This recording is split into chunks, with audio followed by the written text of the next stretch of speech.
Well, good morning, good afternoon, good evening, wherever you are in the world. It's Dr. Jan Fortman with Relationship Matters TV. I hope everyone is having a gorgeous morning, afternoon, or evening. We are here in the Chicagoland area and it is beautiful. It's 72 degrees. It's not that humid. It's kind of like a balmy breeze. We are enjoying it. I know some of you have been watching my Facebook Lives, and I just wanted to say a little bit about that.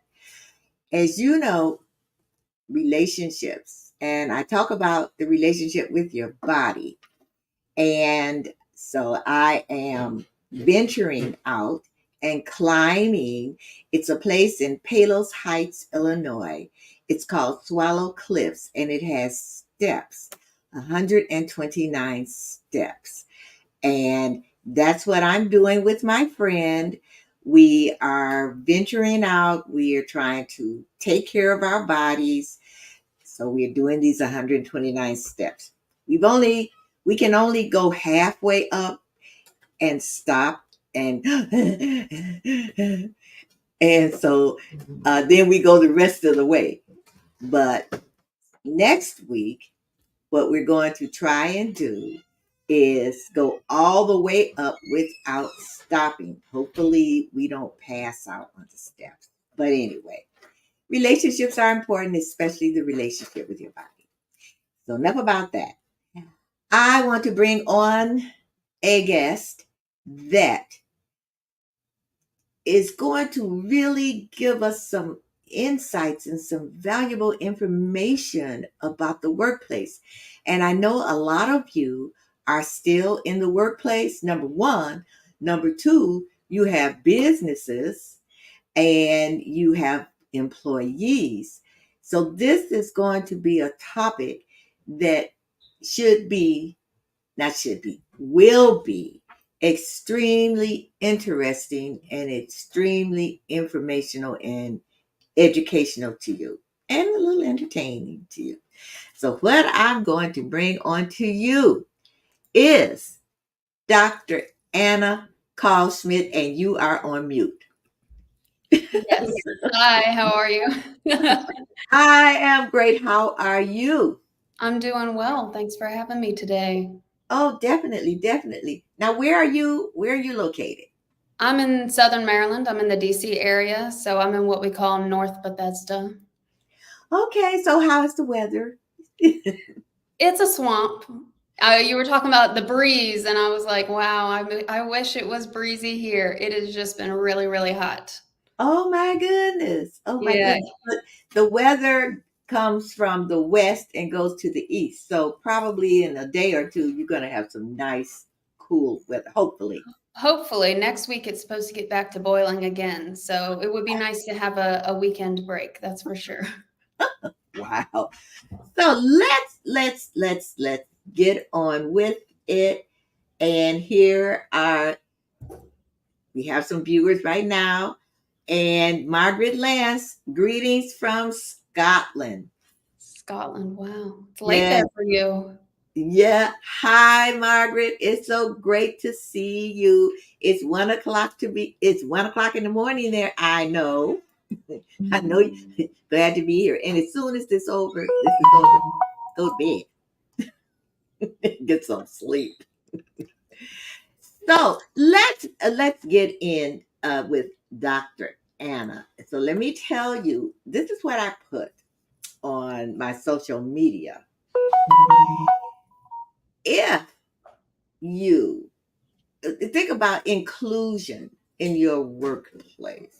Let me tell you about her.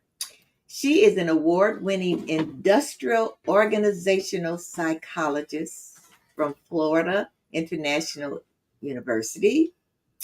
She has published in prestigious journals and presented at esteemed conferences. Her contributions to understanding social class dynamics and workplace identities, I really want to talk about that, have garnered recognition and have been instrumental in advancing intersectional which I wonder what that means, conversation about workplace culture.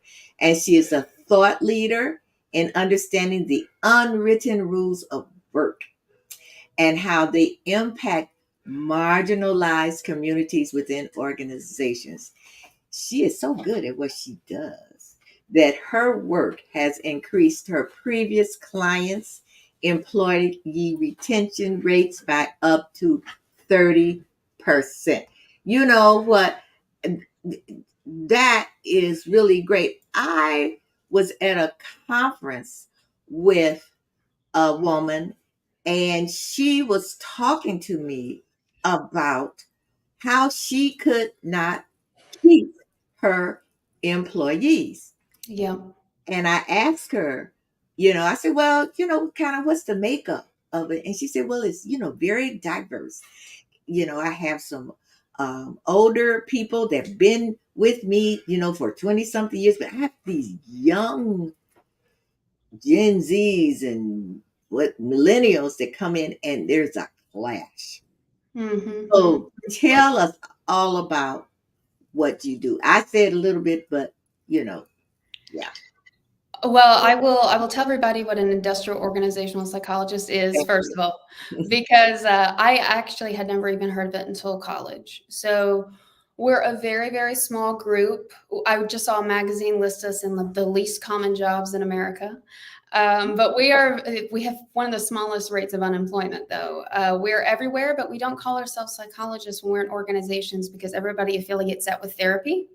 But psychology is the study of human behavior. So we look at human behavior at work. So we look at what are the organizational goals? What jobs would you need to fulfill those goals? What tasks, knowledge, skills, abilities, and other characteristics need to be covered to get to there? And then where can you recruit that talent? How can you make sure that that talent has the skills you need to do that? How would you evaluate their performance to know if they're reaching those goals? And then what training would you need to do to fill the gaps in between what their performance is and where you want it to be? And we do other things as well. My expertise is in culture. My slogan, or I don't know what you call it, catchphrase, whatever it is the culture lives in the unwritten. I think that culture has become a buzzword. I have never been, in my almost decade of working in this field, I've never been to an organization that didn't think it had a great culture.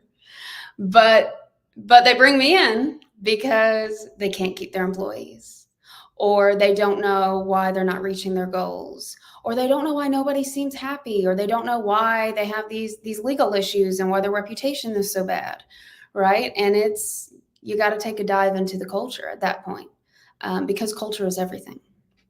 So my doctoral work, when I did my PhD research, was on the unwritten rules of work for people from low-income backgrounds. And I also looked at how those rules varied or overlapped between Black and white women and men. And that was my dissertation. And so I take that in to every organization that I'm going into, that mindset of it's not the elephant in the room. Everybody knows the elephant, they just don't want to talk about it. But when we're in a place that is our own culture, we don't think it's an elephant. We just think it's normal. But to everybody else who this is not their normal culture, it's stifling. And you can feel a little crazy because you're like, why does everybody seem to have this rule book for how to play by these rules here, but I don't? And you have the imposter syndrome, and you have, maybe you leave already. And so that's what I'm interested in, is those unwritten things that many leaders are not even aware of because they've made a culture that is normal to them, but that doesn't mean it's normal to your employees. Wow. Wow. Wow. That's, It's really light stuff. yes, no, but, no, I'm thinking back when I was in the workplace and how sometimes I would go in and felt as though, where am I? What am I doing here? I don't know how to act. I don't know what to say. I don't know how to talk. I, you know, I feel isolated. Yes. You don't feel like you belong. Right. And it's not Right. because you don't know how to do the task, is it? Right. Right, Yes. right. So how do you get leaders to recognize this? Because like you say, they think that, oh, the workplace is fine. And just like this woman said, I don't know why I can't keep anybody. And Mhm. I explained to them their job titles and their responsibilities, and I'm there for them if they have any questions. And sometimes, after a couple of weeks, they just leave, Mhm. and and I don't know why. Right. So it's something. And Margaret says you feel like something is wrong with you. Yes, that you're an Yeah, imposter. yeah. Sometimes it can feel like you don't even know how to speak the language, even though you're both speaking whatever is the native tongue. I know when I started my PhD program, I felt like I couldn't read. Like, and I'd been an advanced reader my whole life. But I was reading academic language, and I actually just wrote a book chapter about this in the book Navigating Your PhD, that it's such a different language. And a lot of these things are intentionally so. I mean, academia was made for wealthy white men, and it was forced to eventually allow other people in, right? But that doesn't mean the norms changed. And there's absolutely a class difference in language. And I felt like I couldn't read. And so then in one of my first classes for industrial psychology for PhD, they said there's two types of task performance. Or two types of job performance: task performance and contextual performance. And Okay. task performance is what's in your job description. And I was Mhm. like, okay. And then contextual performance is, all those other things you're supposed to do. And I was like, What's that? what are all of those other things you're supposed to do? And it was like crickets. And people looked at me like I was crazy. And I was like, no, really. Because we're in this field where we're supposed to look at what are the knowledge, skills, abilities, and we make job analysis and we do all these other things. Well, why do we just have this void of, all that other stuff? And so I was already doing work on social class at that time. I was looking at if people who've experienced social class mobility disclose or conceal at work that they come from a lower income background. And I was like, I bet these other things are just wealthy people norms. And that's why I did my dissertation. Okay. And so when you did your research, Yes. and so you did it with different organizations. So how did you do? I'm interested in that. So there wasn't a way to gather it quantitatively. So I had to start qualitatively. And I interviewed Black and white women and men who had moved up in social class through employment, because there are two main ways you can move up in class, which is employment or marriage. But I'm an IO, so I tell people I don't really care about marriage, which is a lie. And I know it's terrible to say on Relationship Matters. But I was like, I need to look at employment. So I interviewed them on their experience moving up, and what were those unwritten things that you felt like you had to learn? What were the cultural norms that were shocks to you? And then we did thematic analysis, and we had 9 themes that came out on what was the adjustment for them, things that weren't in the job description that were what we call cultural mismatches. And we know from other research in sociology and psychology about cultural mismatch theory that when, like, for example, first generation students perceive a cultural mismatch between them and a university, they're less likely to apply. They perform poorer on a cognitive task in the study than continuing generation students, and they don't stay as long. And so I'm curious, as an IO, is this also influencing organizations' applicant attraction, their retention, and their ability to do good work if there's that cultural mismatch? Okay. So what were some of the other things, or what are some of the other things in the workplace The other than contextual. your job description? You know what to do. You're doing that well, but hmm but you're uncomfortable. hmm So, So the first one is a shift to independent values. The focus on independence and individualism, that is a upper class norm. In more working class communities, it's more communal, it's more interdependent. Because think about those jobs, blue collar work, pink collar work, you have to work together to to complete the outcome. You can't build a house by yourself. Right. My dad tried. He still had to have help with the roof. Trust me, it's a thing.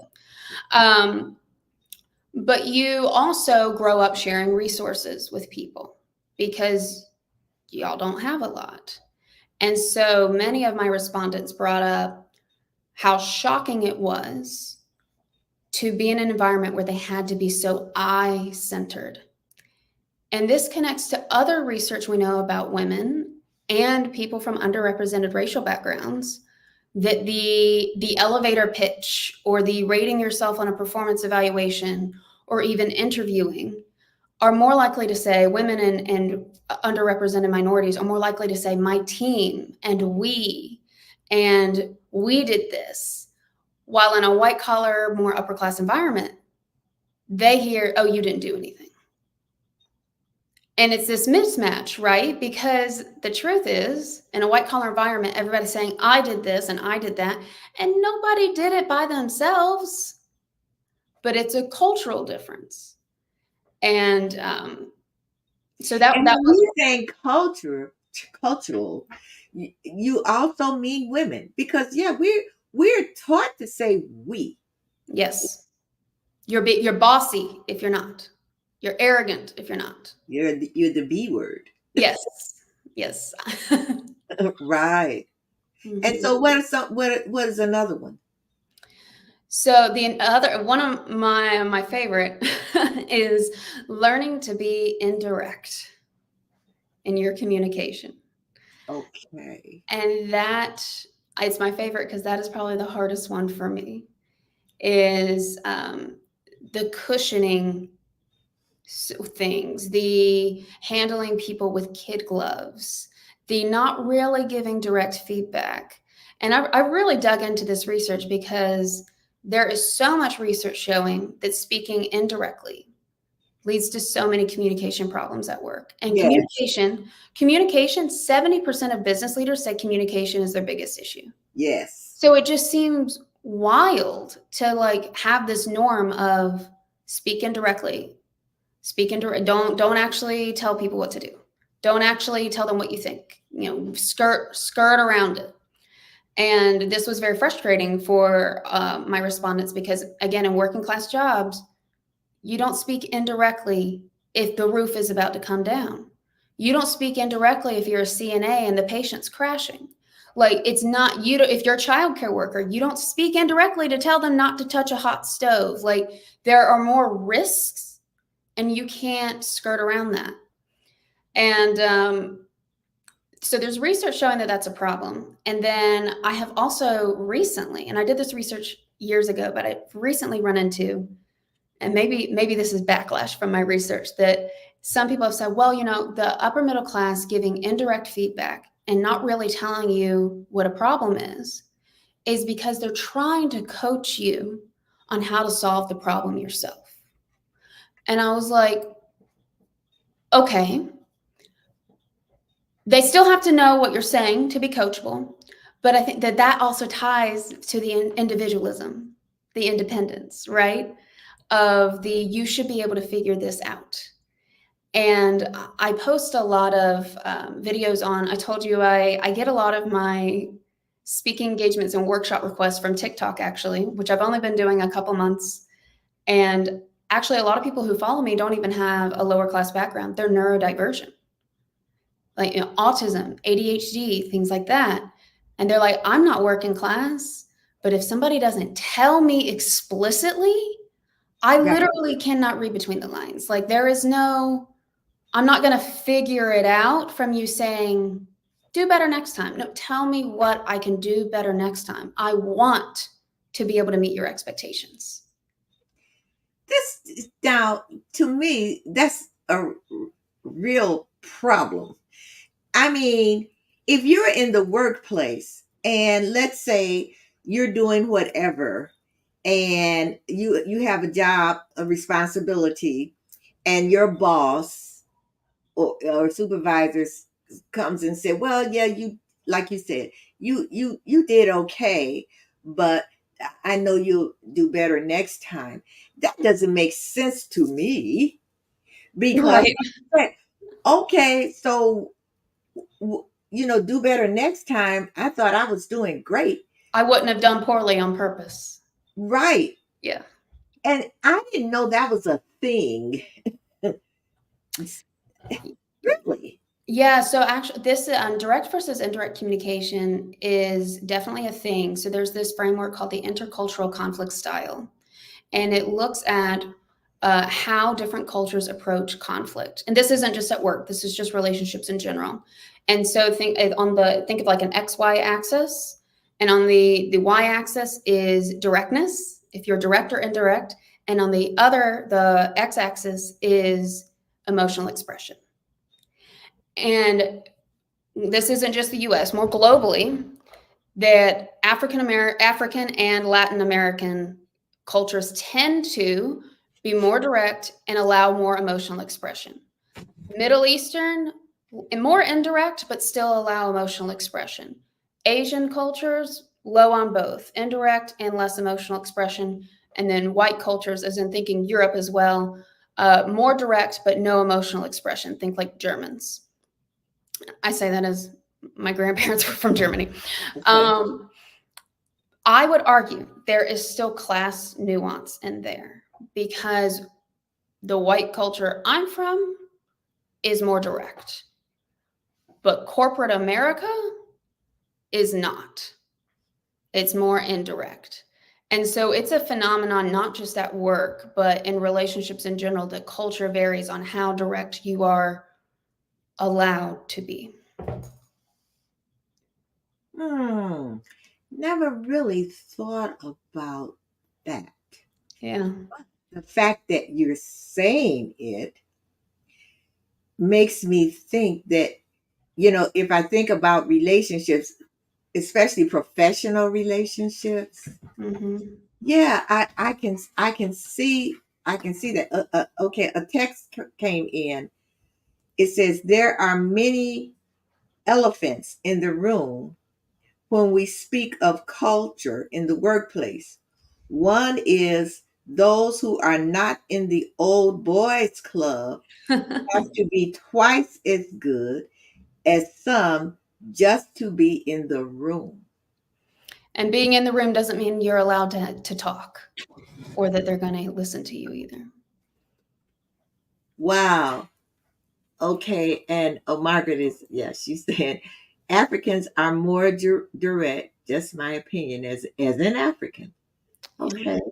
All right. And And then, that doesn't mean there aren't exceptions, right? That's just yeah, of course. globally over years globally.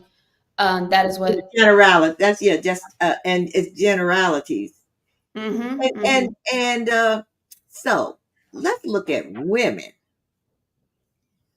Most women are taught to be indirect. And demure, yes. Yeah, And but anything you do is too emotional, right? And that's why I wanted to look at Black and white women and men, because class, race, and gender are so tied in America. The class system was built on who was allowed to be paid for labor and who was not. yeah, And so I could not. I was fortunate that did my PhD in Miami, which was at a Hispanic serving institution, and I had a very diverse thesis and dissertation committees, which is rare in academia. And when I first started doing classwork, they told me, they're like, you can't just look at just anybody for social class work. Like, first, nobody in my field had looked at class as an identity at work. So, like, first, you just have to talk to white men because otherwise, we won't be sure if this is a race and gender thing or if it's a class thing. And I was like, okay, so my thesis was on white men. But then dissertation, I was like, we got to look at more than just white men. And so that's when we added in just those two groups of women and one more group of men. And you can see it's qualitative, which we don't usually break into percentages. Okay. I Yeah. am preparing, I have my survey under review with my IRB right now to try to collect some quantitative data to test for statistical significant differences. But you could see, like, for example, in the addition, one of the codes is additional labor, that you have to work more, like the commenter said, you have to work more to be recognized as competent. And for both of the women groups, it was like way, way higher, right? Because, and the Black men group was higher than the white men group, but the Black women's group was highest, of like, I have to do way more than my job tasks to be perceived as competent and that I belong. So yeah, exactly what the text said. Wow. So when you, let's say, go into an organization Mm-hmm. and you do the research in the culture and you see what's going on, how do the leaders, how do they agree with you, or can you make them see that this is an issue? So usually what I do, given my positionality, as a white woman from the South who now has a PhD, but nobody in my family does, is first I like to give my first, what I call my keynote talk, where I talk to them about what I call the cycle of fear, because I did not always see these differences. I was not always aware of these things. And I do that to build trust with them, to let them know I'm not here to shame you. So Like, wait, what is the cycle of fear? I call it the 4 fears that keep us from being open to change and from new experiences. And so, and for every point on that cycle, there's the cycle of courage, where you can opt not out of the cycle of fear. It might still be there, but you can opt in to courage. So Okay. I usually start with like building that rapport and being like, I did not always know this. Okay. And I'm not here to say you should know this, but I'm here to help you do better. And then in the second round, so I usually like to do that maybe in the morning. We have lunch, we come back, and then I help them see what culture is. Okay. And that's a big one, because we see the culture iceberg, right? Are you Okay. familiar with that? The iceberg of, this is what you see at the top, but this is really what it is at the bottom. That has its value, but I like to show them that, and they're like, yeah, I see it. And I'm like, this isn't culture. Culture is the water. Okay. And I give them the examples of the two fish swimming. Have you heard of Okay. this one? Yeah. Yeah. The Yeah. two fish swimming, and they pass another fish, and he says, "Morning, boys. How's the water?" And they go, "What is water?" Right. Right. The culture is not some distant, huge, cold thing that we can see and skirt around and avoid. Mhm. It's what we do not notice is all around us. And they usually got to sit with that for a minute, because that's a big shift from what we think of as culture. And my style is always to throw myself under the bus. Again, I'm not there to shame anybody. I tell them my own cultural blunders, the only times I didn't know the water. As a white woman who lived in Miami, there are plenty of stories for me to make fun of myself for. Okay. And then I lead them through exercises on what were some cultural things you had to learn, which, depending on how elite that room is, can be hard, but usually everybody has something, even if you're overseas, right? Even if you went somewhere and you didn't know that maybe they don't shake hands, right? Yeah. That's big in the Yeah. US. Or maybe it's not okay for women to make eye contact there. You don't like, there are things that we Yeah. all do that we're like, I didn't even know to Google that, Yeah. you know? And then I walk them through exercise. I talk to them about the unwritten rules, and I walk them through exercises on identifying some unwritten rules that have been for them, and then talking amongst themselves in groups. Usually it's a group of leaders, on how can we get information from our people on what they perceive are the unwritten rules. Because as a leader, especially, it's usually like executives, right? People aren't going to tell you, right? Because one of the unwritten rules is to never question authority and to be compliant. So how are you going to gather that information? And some of your unwritten rules may be necessary. I'm not naive. They may Mm-hmm. be necessary. Most of them aren't, Mm-hmm. but they might be. And if that's the case, how are you going to be transparent about them so that everybody in your organization has a chance? So that's really what I do. And so you make them aware of the unwritten rules. Yeah, so we go over what I found in my research, but Okay. it might vary for them. So I also lead them through, that's why I have them do the when have you experienced an unwritten rule? What do you think some might be in your organization? How are you going to really find out? With the amount of power you have, how are you really going to find out what's going on in your organization, what unwritten rules people see, so that you can go through and decide, do we need this or do we not? And then you can come forward as their leader and tell them, what are you going to hold them accountable for? And what is something we can let go of? Interesting. So okay, so once they recognize these unwritten rules, Mm-hmm. okay, so they recognize them, let's say, from what you've seen, but how do they find out from their employees what they perceive as the unwritten rules? Well, that's the task that they need to think of in the workshop, and then I have them work together on, because that depends on what their resources are, that depends on what their hierarchy is, that depends on what their budget is.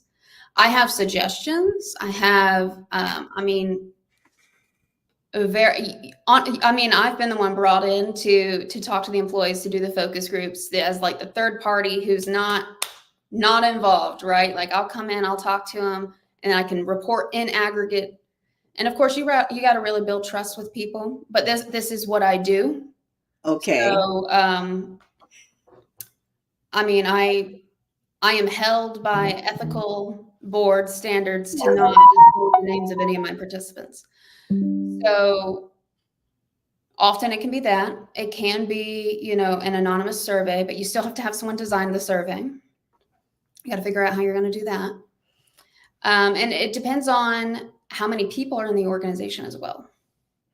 Because for some, like the organization might be so small that people might be worried people know who they are in a focus group with context. So maybe a survey might be better. But in a very large organization, it might be better it's always better to get down on the ground and talk to people. Mm-hmm. And maybe talk to the different departments and get snippets of maybe because different subcultures can have different rules going on.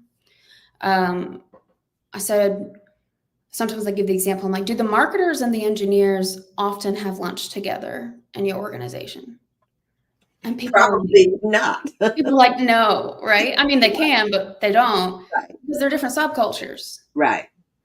And so going around and talking, that's, you get really rich data that way. And when it's a big enough organization, I always glean the transcripts from to identifying, and people will tell you in focus groups, they'll be like, I was the only one who did this, so don't give this example.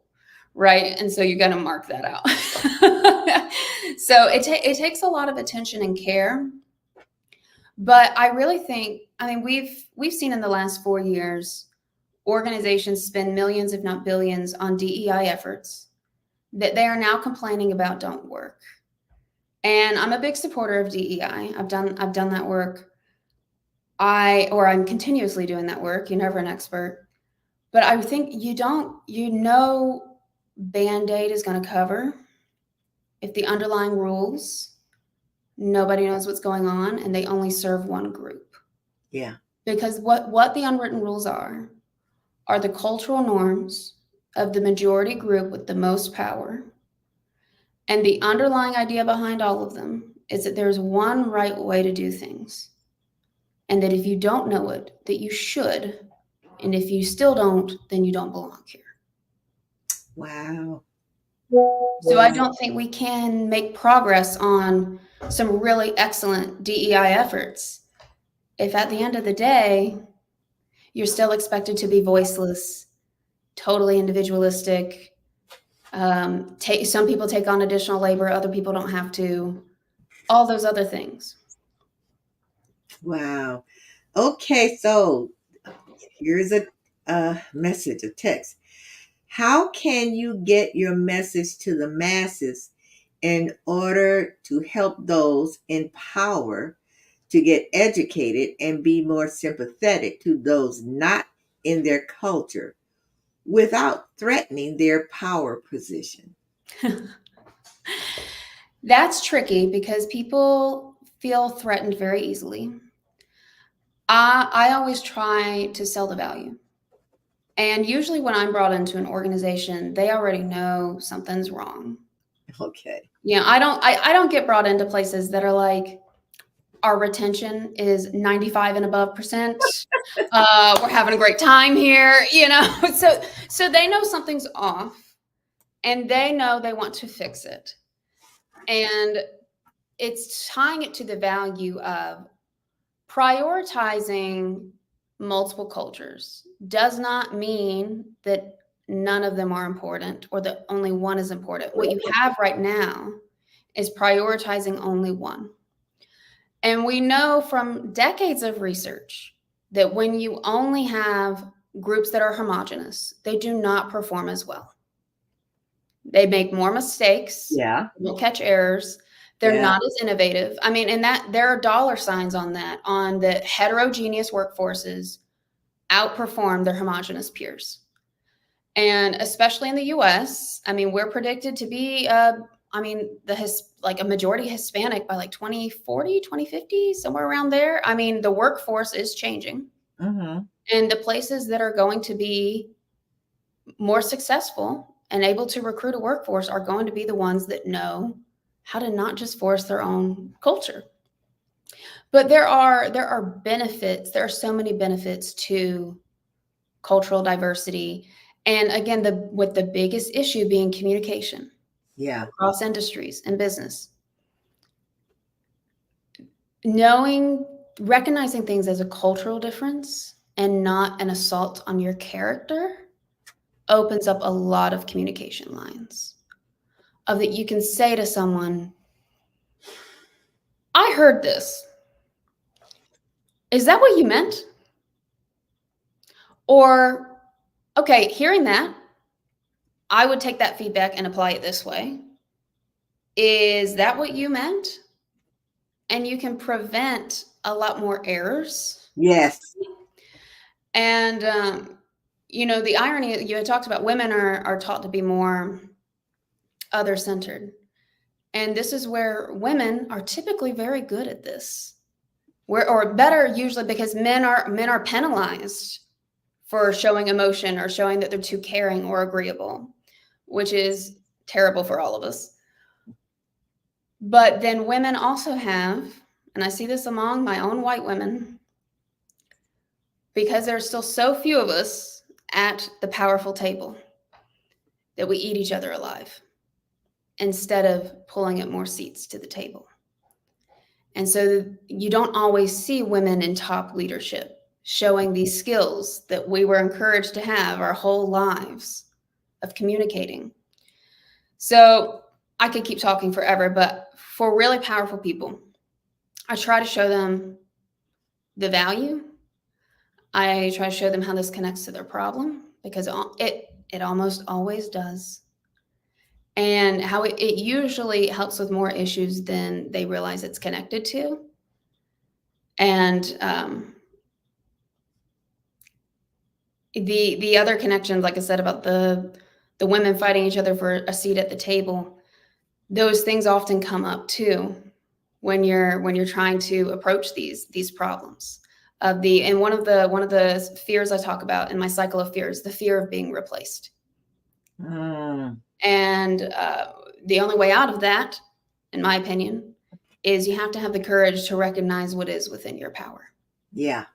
And if what is within your power is pulling up another seat to the table, or if what is within your power is, let me just take a beat and just ask somebody if they meant it that way. Yes. Or maybe what's within your power is making it okay, making it a cultural norm in your organization to say, I didn't quite get that. Can you give me some more specific feedback? Yeah. Yeah. And we have to start it slow. We can't just people want an instant fix, which would be ideal in an ideal world, and we're in a world where things are very fast. But slowly implementing these changes of, let's train maybe your performance raters to know that somebody saying we instead of I isn't the end of the world. That actually, your website says that teamwork's important to you. Maybe we need to have a scale rewarding teamwork. Let's start there. So there's little things you can do depending on the organization that make those changes. I don't know if I answered that question. Yeah. Yeah. You really did. And I started thinking about what you were saying, and this is just on a smaller scale. When I was teaching in a high school, it's a very diverse high school, and we had kids, from all over the world.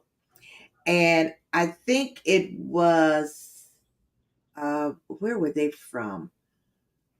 Assyria at the time when they called it Assyria. Okay. And the girls, when you would talk to them, they would look down. Right. And I remember some of the white men, male teachers, would say, "Look at me Mm-hmm. when I'm talking to you," you know, and no, no, because that was a sign of disrespect. They were trying to be respectful. Yeah, Yeah. The intent was positive. yeah, right. So here's Margaret asked a question here. What if they know about the unwritten rules and turn a blind eye? And a lot of places choose to do that. The unwritten rules are very hard for people to see when they're in their own culture. So usually the response I see is they didn't realize people don't know that. And then they didn't realize it, but the response is, well, we just need to train everybody to do that. And we need to train everybody to abide by my rules. And in some cases, like I said, if that unwritten rule is absolutely necessary, in some cases, maybe you do. At least you need to be transparent. But they will not get the same outcome. The outcome they brought me in to fix is not going to go away. I tell people avoiding a problem doesn't prevent you from the consequences. I had a client who wanted me to do a climate assessment for them recently. And I encouraged them to ask about virtual work because they wanted to know the job satisfaction and engagement of their employees. It's like, this is a really big thing right now, is if people are in person, hybrid, or remote. I mean, we had a whole pandemic, right? Right. And the client just said, "Oh, I don't even want to open that can of worms." And I Oh, was like, respectfully, the can of worms is open. yeah. Like something like this, that's like national, like if that's not in there, it brings more suspicion. But then too, if we see, just from a data standpoint, if we see, wow, like a chunk of people seem to be really happy and a chunk of people aren't, if that's not helpful to you, if you don't know how to parse out the data. Wow. So that's usually the conversation I have. And some people say, you found a problem, we don't care, that's enough. And I say, good luck. Because it is their decision. Yeah. But I don't usually hear of them in the news for doing amazing things. Wow. So, well, here's a comment. Oh, well, it's a question. Okay. Why is it so hard to talk about real issues instead of putting their heads in the sand or kicking the can down the road? So when I think that, well, when a culture does vary in how we approach conflict, I've talked about that. And a lot in American culture, and a lot of Western culture, we see conflict as bad. And that's not true globally. Some places see conflict as an opportunity. And I think there's that. And I think if you, and this is the class researcher in me, okay? I think if you've always had power, that you're not used to being questioned. Now, not every leader has always had power, but we know most CEOs, the bootstrapping America, pull yourself up by your bootstrap, is not as prevalent as we think it is. True. So there is and I can say the same about academia. A lot of academics are from wealthier backgrounds. And so we see a lot of the same people in the same positions all the time. And so I think a lot of people are just not used to, again, one of the unwritten rules is to not give your real opinion, is to be compliant. So I think they're a little surprised when somebody says something real that's direct or isn't what they were thinking. And some find it refreshing and some do not. But we have case studies of leaders throughout the years. Have you heard of the growth mindset book? No. Surely the growth versus fixed mindset. Mm-mm. Oh, I wish I could remember her name off the top of my head, but I can Google it though. I can find it. I'm sure. yeah, I know I have it right in my closet over here. She talks about all the leader fails of people who had a fixed mindset versus a growth mindset. And a fixed mindset is believing things are just the way they are and they cannot change. And a growth mindset is saying, I can learn it. And she gives examples of, yes, Carol Dweck, that's exactly it. Yes, that's who it is. And she gives examples of leaders who, I want to say it was GM Motors. My memory is a little fuzzy. I wasn't planning on going into this, but you've inspired me, Dr. Jan. But it was a while ago. It's not current. Who insisted on doing things their one way and wouldn't allow employees to disagree. No, it was a stock, and their stocks plummeted because nobody could bring up, this is an issue, this is an issue, this is an issue. And the company had to have a new CEO come in to fix it and rebuild the culture of, if you see a red flag, tell me when it starts to turn orange, right? Because it tanks the company. And that's really my value as an IO is, I'm not a clinical psychologist. I'm not giving your employees therapy. Therapy is a wonderful thing, but that is, again, what people associate psychology with. I can tell you how the human behavior ties to your organizational outcome, and you deciding not to see that does not change the outcome. Okay. That, it not only it happens in corporate America, uh, it happens in religious institutions. It happens in churches. It happens in all different kinds It of. happens in government. Well, yes. Doesn't spare you the outcome. Right, right, right. This is so very, very interesting. It's so very, very interesting. And I guess Margaret, she must be getting ready to go to bed. Thank So, you. Well, Dr. Jan, I like to say it's not the elephant in the room, because the elephant people see. I feel like it's more the emperor's new clothes.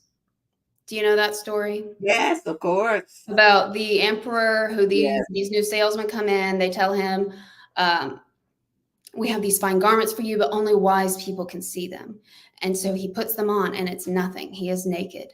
But all of his court is afraid to say something, because then that would out them as not wise. And so they all play along, to the point where the emperor goes on a parade and everybody in the town pretends that he is not buck naked, until one child says, Mama, why is he naked? And the illusion is shattered. And not only is that toxic for all the people involved, but think, as the leader, right? The leader is the emperor, how embarrassing that is. So this isn't just a down on leadership thing. This is you have a choice. You can try to convince everyone that you are wearing wise garments. and stretch your naked ass out there. Or you can put on some clothes. And one of those is a lot easier. Wow. You know what? On that note, Dr. Anna, I want people to know how they can get in contact with you. There are two different ways. There they Yes. are. Yes. So yeah, that's my website. All my contact details are on there. And I'm on Instagram and TikTok with the handle you see at the bottom with a last name like mine. If you figure out how to spell it, I'm easy to find, but I know it's a mouthful. And those are the two main ways. And on any of those platforms, it'll have my link tree, which has my monthly blog, my weekly episodes, and my email. Thank you so much, Dr. Anna, and all of you out there who are either employees in the workforce or you are leaders. If you're an employee, don't be afraid to speak up and say I. And if you are a leader and you are having, and you're seeing your retention rate is like the woman I said at the beginning of the show, she couldn't understand why she could not keep employees. You need to get in contact with Dr. Kallschmidt. Thank you, Dr. Anna. Thank you Thank for you. having me. Thank you so much. This has really been eye-opening and just made me think about when I was in the workplace. OMG, what was going on? And Margaret says all of this is happening across the globe, and there are transformational leaders and transactional leaders. Thank you so much. This has been really eye opening. It really, really is. And you are doing wonderful work. Oh, It's thank too you. bad there are not 20 or 30 of you. I'm working on building my army. Nobody does anything alone. I had excellent research assistants while I was in my graduate program, and you know, you always mentor and give back, and hopefully the word spreads. All righty. So you have a beautiful, blessed rest of your evening. And this has been informational and valuable information. And I want to really thank you for being a guest on my show. This gives us food for thought. Thank you for having me. I've enjoyed it. All right. You take care. Thanks. You too. All right. Bye bye. Bye. Wow. That was very I started thinking about back when I was in the workforce and I was scared to say stuff, don't wanted to say stuff and wouldn't say things and it felt like I didn't belong and even left a job because I knew I was doing really, really, really well, but I just felt like I didn't belong. So now I know. Whoa, wow, wow. It's been great. But I just want to say to everyone, I'm so thankful for you. I have to play this again because I am so thankful for you, for my viewers.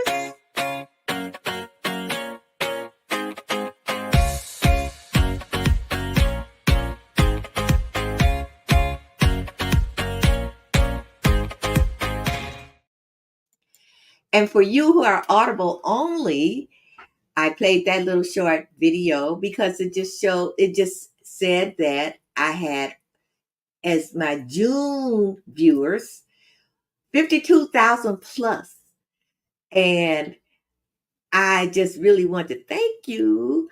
Uh, I'm glad that you are finding Relationship Matters TV something that's giving you some value, something that's entertaining, something that's educational also. Now, if you would like to be a guest on my show, or if you know someone who would be a great guest, what I would love for you to do is get in contact with me. And you can get in contact with me. Do I have it here? I think so. Yeah, there it is. Relationship Matters TV at gmail.com. Or you can phone me, not text me, at 877-667 That's 877-667-SPEAK, SPEAK. And I will see you again next week with another guest who is going to, I don't like to tell you who my guests are until like a couple of days before. I like it to be, like a little mystery there. But anyway, here is something else that I'd like you to see.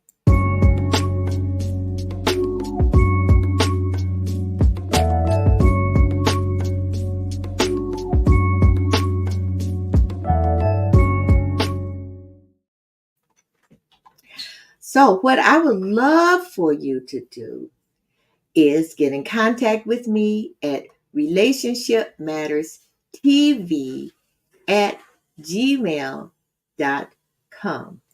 If you would like to be a guest on the show, or if you would just, if you know someone who would like to be on the show.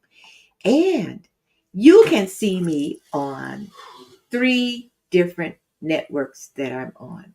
One is E360 TV. So you can go to e360tv.com, scroll until you get to Trajectory TV, and you can watch all of my shows. Or you can always go on YouTube, Dr. Janice Hooker Fortman, see past episodes. Also, I am on JD3 TV. It is a subscription show. And let's see, I think I have, here we go. There we go. That's, if you go to my link and subscribe, you can subscribe for free. And not just me, there are other shows, there are master classes, there are free giveaways. You just just type in or click on HTTPS or www.jd3tv.com/Janice, JANICE dash Fortman. And if you did not get that, just go to my YouTube channel and it will be there. So I want to thank everyone. Thank my guest, Margaret. You're in Scotland. It's what? It's 2 a.m. now. Go to sleep. Go to bed. Good night, Margaret. All right. See you all again next Thursday on Relationship Matters TV, 7 p.m. Central Daylight Time or Central Standard Time. So have a beautiful, blessed morning, afternoon, or evening, wherever you are in the world. Bye-bye.